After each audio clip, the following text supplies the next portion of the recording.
కెనడాలో నివసించే హిందువులు భద్రతా సమస్యలు ఎదుర్కొంటున్నారు. గత కొన్ని సంవత్సరాలుగా హిందువుల సంస్థలపై అక్కడ మెజారిటీలో ఉన్న సిక్కు, ఖలిస్తానీ అతివాదులు దాడులు చేస్తున్నారు.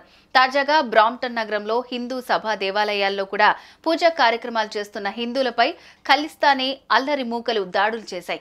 ఈ క్రమంలో భారత ఎంబసీ ఆధ్వర్యంలో కొన్ని హిందూ సంస్థలు కాన్సులర్ క్యాంప్స్ చేపట్టాయి. ఈ క్యాంప్స్ పై కూడా కొన్ని అల్లరి మూకలు దాడులు చేయడంతో కెనడా పోలీసులు సరైన భద్రత కల్పించడంలో విఫలమైనట్లు భారత ఎంబసీ ఆరోపణలు చేసింది. కెనడా పోలీసులు కౌన్సిలర్ క్యాంప్స్ భద్రత కోసం హిందూ సంస్థల నుంచి $70,000 డిమాండ్ చేశారు.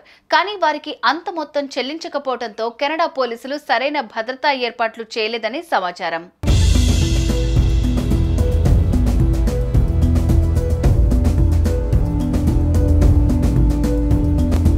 దీంతో భద్రత కల్పించడానికి కెనడా పోలీసులు డబ్బులు డిమాండ్ చేయటం తమ పౌర హక్కులకు భంగం కలిగించడమేనని హిందూ సంస్థలు మండిపడుతున్నాయి.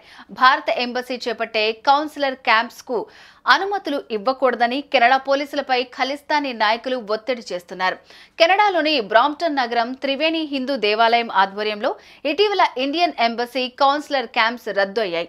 ఈ క్యాంప్స్ రద్దయిన 3 రోజుల తర్వాతనే భద్రత కోసం పోలీసులు డబ్బులు డిమాండ్ చేస్తున్న విషయాలు వెలుగులోకి వచ్చాయి.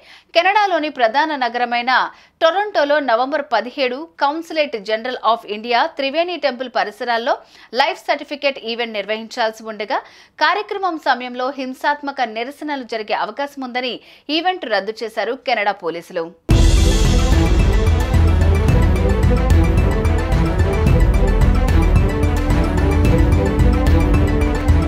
ఇండియన్ కౌన్సిలేట్ ప్రతి సంవత్సరం లైఫ్ సర్టిఫికేట్ ఈవెంట్లు నిర్వహించి పెన్షన్లు అందిస్తుంది. అయితే కార్యక్రమం రద్దు కావడంపై త్రివేణి టెంపుల్ అధికారులు స్పందించారు.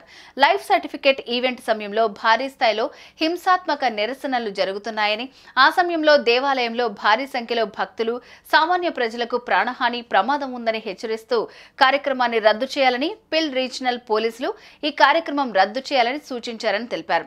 కెనడాలో హిందువులకు కనీసం దేవాలయాల్లో కూడా భద్రత లేకపోవటం బాధాకరమైన విషయమన్నారు.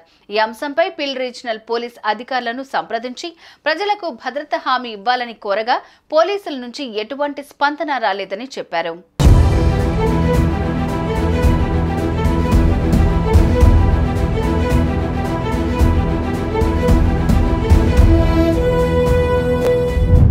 ప్రధానమంత్రి జస్టిన్ ట్రూడో కొన్ని నెలల క్రితం భారత ప్రభుత్వంపై తీవ్ర ఆరోపణలు చేశారు. సెప్టెంబర్ 2023లో కెనడా పౌరుడైన ఖలిస్తానీ నాయకుడు హార్దీప్ సింగ్ నిజ్జర్ హత్య వెనుక భారత ప్రభుత్వం కుట్ర ఉందని ఆయన చెప్పడంతో అప్పటి నుంచి ఇరు దేశాల మధ్య దౌత్య సంబంధాలు క్షీణించాయి.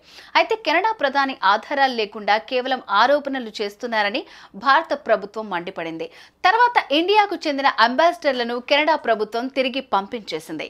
ఈ వ్యవహారం ఇంకెంత ముదురుతుందోనని కెనడాలోని భారతీయులు, హిందువులు ఆందోళన చెందుతున్నారు.